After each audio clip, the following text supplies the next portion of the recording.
देखिए प्रश्न 5 है। प्रश्न 4 में सी रेखाखंड ए बी का एक मध्य बिंदु कहलाता है। रेखाखंड ए बी है, इसका एक मध्य बिंदु है सी। ठीक है, ये था हमारा प्रश्न 4।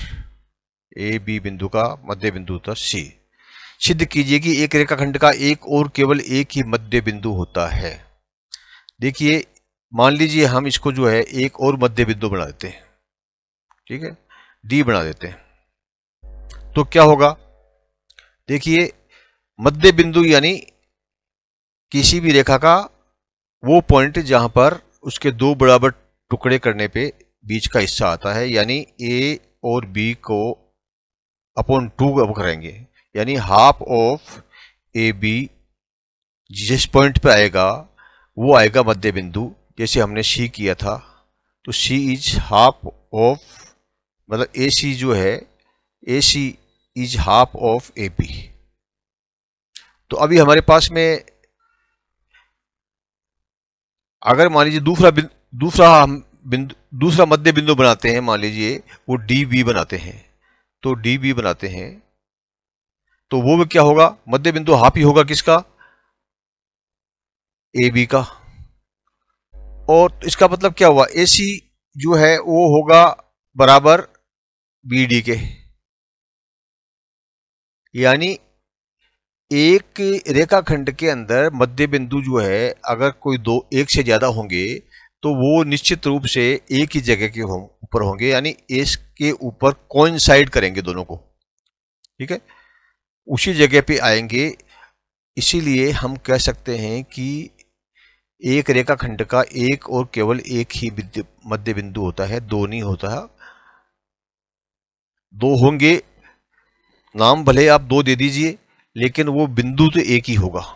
ठीक है, ये हमारा स्पष्ट हो गया। प्रश्न 6 है।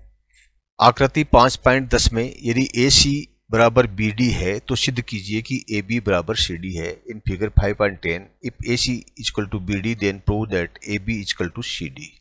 देखिए यहां पर क्या दिया हुआ है, यहां पर दिया है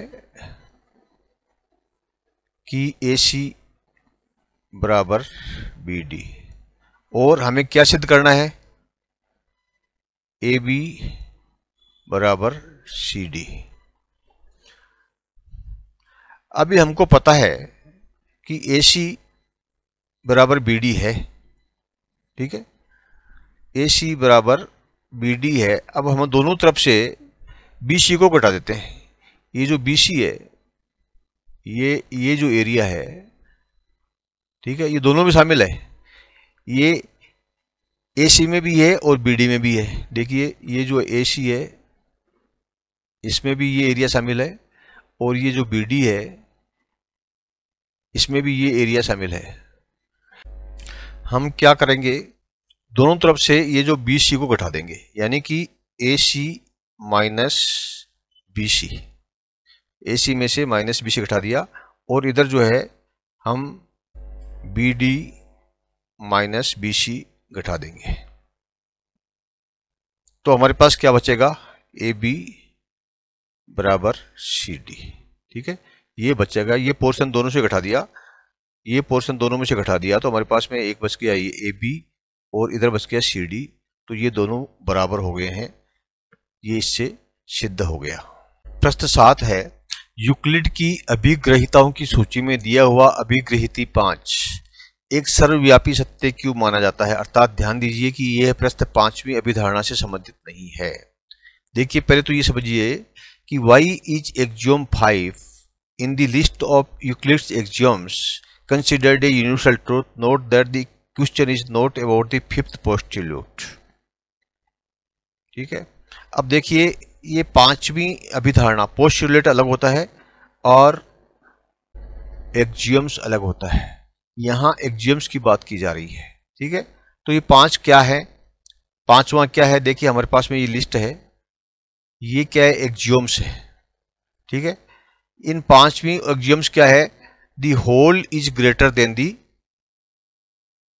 पार्ट, पूरे से अधिक अधिक है। इसका मतलब ये हुआ कि कोई एक लाइन है, इसके हमने 2 टुकड़े किए, ठीक है। तो एक पूरा टुकड़ा मान लीजिए ये 0 से 10, ये 10 सेंटीमीटर है, ठीक है, 10 सेंटीमीटर है। और ये जो पार्ट है ये 2 सेंटीमीटर है और ये 8 सेंटीमीटर है। तो पूरा कितना है? 10। यानी कि पार्ट जो होता है वो हमेशा पूरे से कम होता है, या ये कहिए कि जो भाग होते हैं, पार्ट होता है, वो हमेशा उससे हमेशा पूरा ज़्यादा होता है, ठीक है। क्या पढ़ा था हमने कि whole is greater than the part, पूरे से हिस्से से अधिक है। हिस्सा, कोई भी हिस्सा अगर उसका है, इस लाइन का कोई भी हिस्सा है, कहीं से भी ले लीजिए आप, 2, 3, 4, 5, ठीक है, 2 हिस्से कर दीजिए, इसके 4 हिस्से कर दीजिए, तो इनका जो हिस्सा होता है वो पूरी लाइन से कम ही होगा। ये है, इसको हमको क्या करना है कि ये सर्वव्यापी सत्य क्यों बना जाता है। देखिए, इसको करने के लिए हम क्या करेंगे कि देखिए, ये लाइन हमने खींची, इसको हमने कर दिया A, और इसको हमने कर दिया B, और इसको कर दिया C। यहां पर जो C रेखाखंड है, AB के एक बिंदु है, ये C जो है ये एक AB रेखाखंड है, AB रेखाखंड का एक बिंदु है C। और इसलिए AB जो है ये क्या है? 2 AC और प्लस AC और प्लस BC, ठीक है, CB। AC और CB दोनों को मिला के AB बना है। इसलिए AC क्या है? AC क्या है? AB minus AC। ये क्या है? AB में से CB को घटा दो, बात है कि हुई ना, तब AC आएगा। और इसलिए AC क्या हो गया? AC is smaller than AB, ठीक है, छोटा है। AC जो है ये CB AB से छोटा है। AB क्या है? होल, पूरा, ठीक है। AB क्या है? ये पूर्ण है, और ये क्या, एक पार्ट है। तो AC is smaller than AB। अतः हम ये कह सकते हैं कि एक भाग जो पूरे भाग का अंश है हमेशा पूरे भाग से कम होगा, वह कभी पूरे भाग से अधिक नहीं हो सकता है। मन में है विश्वास, पूरा है विश्वास, हम होंगे कामयाब, हम होंगे कामयाब।